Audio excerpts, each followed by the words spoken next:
mu kusoma embalirira y'eggwanga ey'omwaka gw'ebyensimbi ogwa 2026-2027 olunaku lw'ejjo kyalagiddwanga ku nsimbi obuse 84 n'omusobyo obuli mu mbalirira eno obuwumbi 173 mu obukadde 55 zezaagerekeddwa okugenda eri abaliko obulemu n'abakadde ng'era ensimbi obuwumbi 15 mu obukadde 5 zez'okukola ku baana abato abaliko obulemu. Kati olwaleero ababaka mu lukiiko lw'eggwanga olukulu abalwanirira eddembe ly'abaliko obulemu n'abaana abakuze mu myaka wansi wa Parliamentary Forum on Social Protection nga bali wamu n'abakulira ekibiina ekitaba abaliko obulemu wano mu ggwanga kino dipu beebaziza gavumenti olw'okulowoozebwako. Okwebaza gavumenti okuba nti yattadde obuwumbi 15 n'obutundu 5 ku programu ejja kubanga eyambako abaana abato abaliko obulemu. Programu eno ejja kubanga etandika mu mwaka guno gwe tugenda okutandika 2026 2027 gutandika mu mwezi oguggya ogw'omusanvu. Tusigadde tusaba nti abagenda okuteeka programu eno mu nkola aba Ministry of Gender tubasaba nti bagitambuze bulungi esobole okutuuka kw'oyo omwana ne famire ye abali obubi ennyo.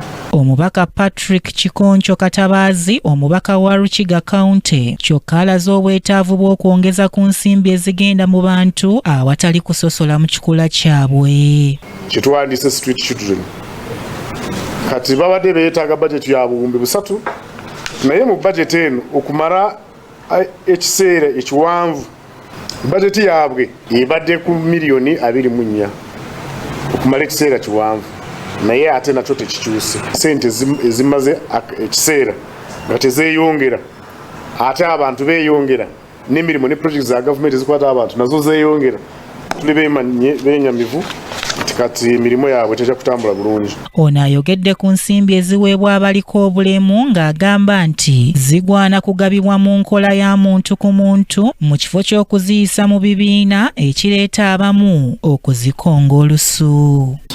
Some of them might not necessarily be able to participate in projects for one reason or the other.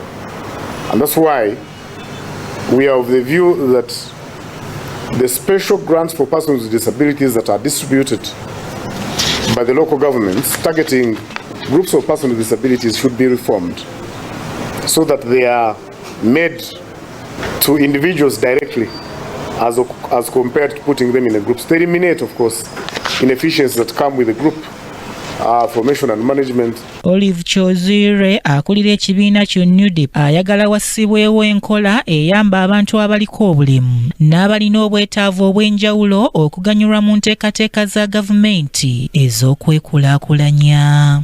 Balina obuzibu bungi mu by'okusoma nti bangi bandyagadde ogenda ku masomero naye abazadde tebalina busobozi bubasomesa busasula school fees. Abagezezzaako n'agamba kamutwaleyo amasomero tegalina basomesa abaakuguka mu kusomesa abaana abaliko obulemu.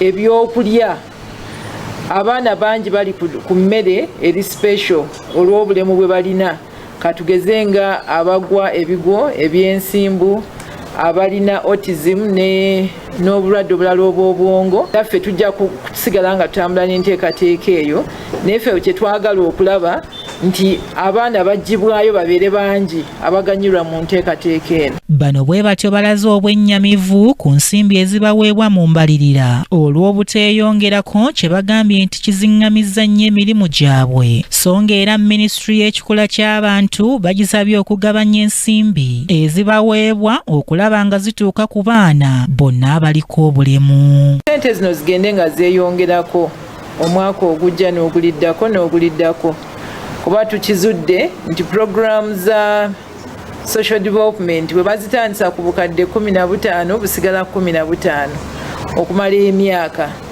naye twagala kusaba nti nga bwe tumanyi nti enteekateeka z'omwaka gw'ebyensimbi ogujja zaatandika twagala ssente zino nazo zongerweko. Kyambadde Shadrack Joshua yakusakidde eggulire lino Cracket TV amalindirire. Webale nnyo kyambadde Shadrack Joshua kitundu kisooka ekyamaliriza ku KTV katugende mu kumulamu n'oluvannyuma tugenda kukomawo n'ekitundu ekyokubiri.